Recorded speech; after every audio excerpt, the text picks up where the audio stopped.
a computer from ancient Greece, a flamethrower that works on water, nanotechnology in the Roman Empire. This isn't science fiction, it's history, and it's way weirder than you think. What if I told you that ancient civilizations had technology that shouldn't have existed for another 1,000 years? We often think of history as a straight line, a simple path from primitive to advanced, but scattered throughout the archaeological record are objects that just don't fit. These are the out-of-place artifacts, and they challenge everything we think we know about the past. They suggest that our ancestors were far more brilliant and their world far more complex than we ever imagined. Let's start with what might be the world's first computer discovered in a shipwreck over a century ago. Imagine divers exploring a 2,000-year-old Roman wreck off the coast of a Greek island. Among the statues in Amphiry, they find a corroded lump of bronze. For decades, no one knew what it was. But as scientists used modern X-rays to peer inside, they were stunned. It was a clockwork mechanism of incredible complexity, a web of at least 30 interlocking bronze gears. This was the Antikythera mechanism. This wasn't just a clock. It was a sophisticated analog computer. By turning a hand crank, the user could perfectly track the movements of the sun, the moon, and the 5 planets known to the ancient Greeks. It could predict solar and lunar eclipses and even pinpoint the timing of the ancient Olympic Games.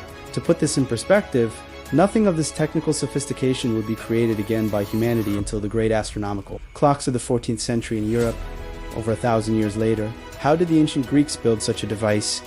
And why was this incredible knowledge completely lost? Now let's travel forward a few centuries to the Byzantine Empire, the successor to Rome. For hundreds of years, their capital, Constantinople, was protected by a terrifying secret weapon, Greek fire. This was an incendiary substance, a liquid fire that could be sprayed from siphons mounted on their warships. It was like an ancient flamethrower, but its most frightening quality was that it couldn't be extinguished with water. In fact, it was said to burn even more fiercely on the surface of the sea.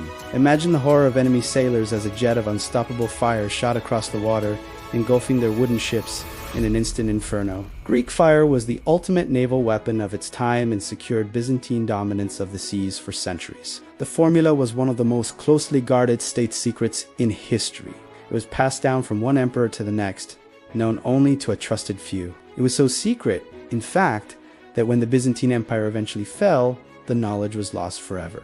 To this day, historians and chemists have tried to replicate it, but we still don't know the exact recipe for this devastating ancient weapon. From military tech, let's turn to something that looks like pure magic, the Lycurgus cup. This is a stunning 4th century Roman glass chalice that holds a bizarre secret. When you shine a light on it from the front, it appears a cloudy jade green. But when you light it from behind, it glows with a vibrant, fiery red. How is this possible? For centuries, it was a complete mystery. The answer, discovered with modern electron microscopes, is absolutely mind-blowing. The Roman glassmakers had somehow infused the glass with microscopic particles of gold and silver, just 50 nanometers in diameter. That's less than 1,000th the size of a grain of salt. These nanoparticles interact with light in a way that creates the cup's color-changing effect. In modern terms, this is nanotechnology. It's a process we've only begun to master in the last few decades. Yet somehow, Roman artisans 1,600 years ago achieved it without any of our scientific understanding. Did they stumble upon it by accident? Or did they possess a lost knowledge of material science we can barely comprehend? Finally, let's dig in the sands of modern-day Iraq, where in the 1930s, a strange artifact was unearthed near Baghdad. It's a simple-looking thing, a terracotta pot about 5 inches tall. Inside is a cylinder made of a rolled-up copper sheet, and suspended in the center of that is an iron rod held in place by an asphalt plug. It doesn't look like much, but scientists realized something amazing. If you fill this pot, now known as the Baghdad battery, with an acidic liquid like vinegar or grape juice, it produces a small but steady electric current of about 1 volt. It's a simple, functional battery created 2,000 years before Alessandro Volta invented his. The biggest question is, what was it used for?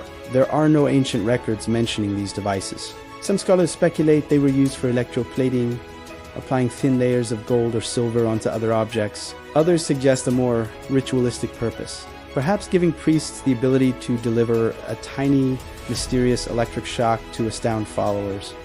Or was it for some form of ancient medicine? We simply don't know. The purpose of these ancient batteries remains one of history's most electrifying mysteries. The Antikythera mechanism, Greek fire, the Lycurgus cup, the Baghdad battery. These are not just historical curiosities. They are echoes of a past that was far more advanced and mysterious than we give it credit for. Were these isolated flashes of genius the work of singular inventors far ahead of their time, or are they proof of widespread, sophisticated knowledge that has since been lost to the sands of time? These artifacts prove that the ancient world was far more advanced than we thought. What other secrets are still buried, waiting to be revealed? Thanks for watching, and if you enjoyed this journey into the past, don't forget to like and subscribe for more.